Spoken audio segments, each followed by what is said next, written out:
All right, Section 18 talks about the day and the deadlines. So, according to the contract, the day ends a minute before midnight Mountain Standard Time or Daylight Savings Time, whichever one we're in.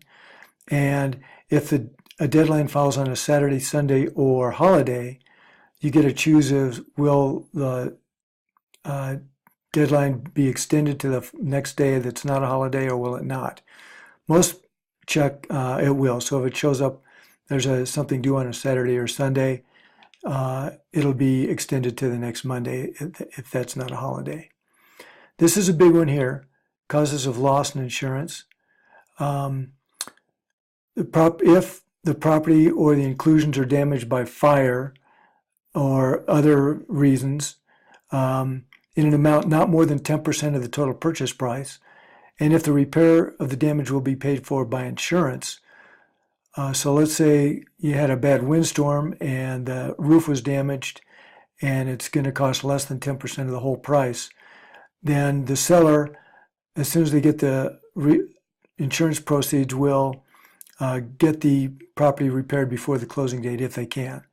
The buyer has a right to terminate, of course, if it can't be done, or if it's not repaired by the closing date, or if the damage exceeds such a sum. So if it's a $300,000 house and the damage is $40,000, then they can automatically get out of it. Should the buyer elect to carry out this contract despite such property damage, they're entitled to a credit at closing for all the insurance proceeds that were received by the seller. So this cannot exceed the purchase price. So if it's a total loss, it can't be more than the purchase price as per this contract, regardless of how much it costs. If the seller has not received the insurance proceeds before closing, you can either say we'll extend the closing date out until this is taken care of, or at the option of the buyer, the seller can assign the rights to the proceeds at closing, or they can enter into a written agreement prepared by their attorneys, usually, requiring the seller to escrow at closing from the sale proceeds the amount that the seller has received and will receive. So if you get into something like that, and this is pretty rare, obviously, that there's some major damage in between the signing of the contract and the closing, you'll probably want to get an attorney involved to help you out with this part. Hopefully, you'll never have that happen. Should any inclusion or service fail or be damaged between the contract and closing, then the seller is liable for the repair or replacement of such inclusion or service, similar size, age, and quality, or an equivalent credit. So if the furnace goes out, for instance, the seller is responsible for replacing an equivalent furnace in there. If it's not done by closing, the buyer has the right to terminate again, or the buyer can get a credit at closing if they want to go ahead with it anyway and just get their money to get the thing fixed later. Such credit, once again, cannot exceed the purchase price. Now, if for some reason the place is condemned and the seller receives an actual notice of that prior to closing, the seller must promptly notify the buyer in writing of such condemnation.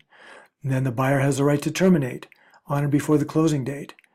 Or, in their sole discretion, they can go ahead and buy it anyway, realizing that the value has gone down, and the buyer will be entitled to a credit at closing for all condemnation proceeds awarded to the seller for the diminution in the value of the property, but it cannot exceed the purchase price once more. You've got a right as the buyer to do a walkthrough just before this closing. Generally, if the closing is on a Wednesday morning, you can set it up with the listing agent to get in there and do a walkthrough and make sure that nothing has changed, everything is just as you expected, and everything is just right. That's your right on 19.4.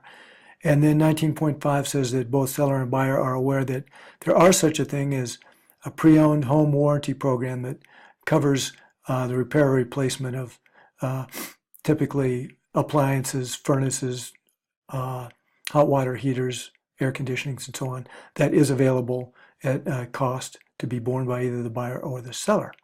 So that's paragraph 19.